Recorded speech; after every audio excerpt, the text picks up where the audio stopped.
So now that we have an understanding of solving equations using the addition property, we can now explore the second property, which is the division property. And in other textbooks, it's called the multiplication property. So let's take a look. We got if A equals B, then A over C equals B over C. So essentially what they're doing is they're dividing the both sides of the equation by the same value. As long as you do that, then you're okay. The only exception, of course, is if C is equal to 0.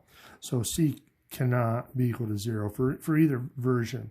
The second version is essentially saying the same thing, but now we're multiplying both sides by the same value. But again, C can't be 0 in either form. But now we've actually done this, we've used this property quite a bit. So if we want to solve the first one, 6z equals 12, all you're going to be doing is getting rid of the 6. So we're going to divide both sides by 6. So z is equal to 2. So the 6's cancel. Same thing over here. You're always looking at what's attached to the variable. So in this case, 12 is.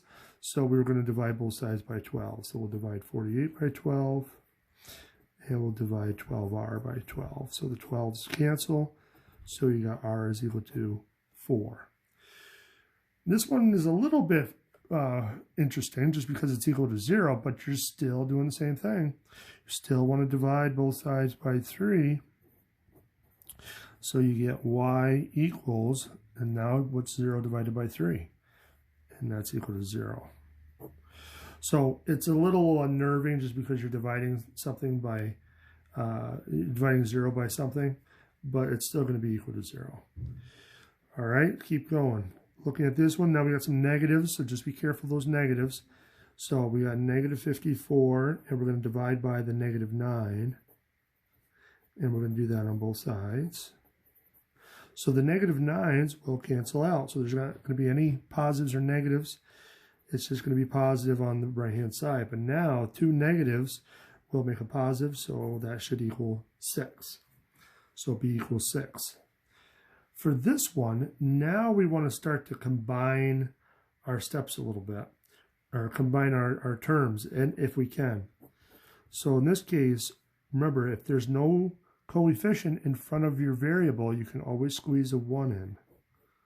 So in this case, they're saying 5p minus 1p, which better be 4p.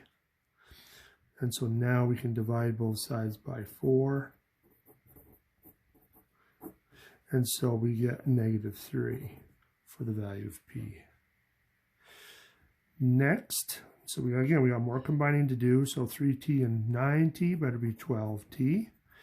And then if we add all this together, 20 minus 10 is 10. 10 plus 26 is 36. So if we divide by 12, we should get t is equal to 3. Last two, and then we'll jump into the next section. So here, again, this is multiplication. Negative times negative is positive, so we'll get a positive 8k. And then if we divide both sides by 8, we'll get k is equal to 7. Now, I mean, I'm writing extra steps in here, so I mean, you can kind of combine steps a little bit. You know, some people would jump right to this step here where you're dividing. That's fine. Just be careful. Make sure you're not missing anything. All right, for this last one, again, a lot of parentheses that we got to take care of and combining of terms. So 89 minus 116. Well, so you can use your calculator to do that, but I believe it's negative 27. That looks right to me. So negative 27 should be that. Here we got a negative times a negative, so that's going to be a positive 16y. Negative 9 times 2 gives you a minus 18y. And then y all by itself, we can say that's 1y. So now we have all of these coefficients to combine. So we got 16 minus 8, which is, or excuse me, minus 18, which is a negative 2. And then we got negative 2 plus 1 is a negative 1y. So now we just got to get rid of that negative 1.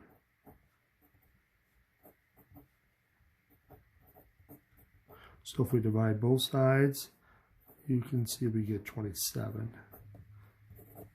So 27 is the value of y for that one. All right, so like I said, this is a pretty quick section. You're just going to be dividing for the most part. But now the next section gets into combining the addition property and the division property. So it's going to be a little bit more unique. So stay tuned for that.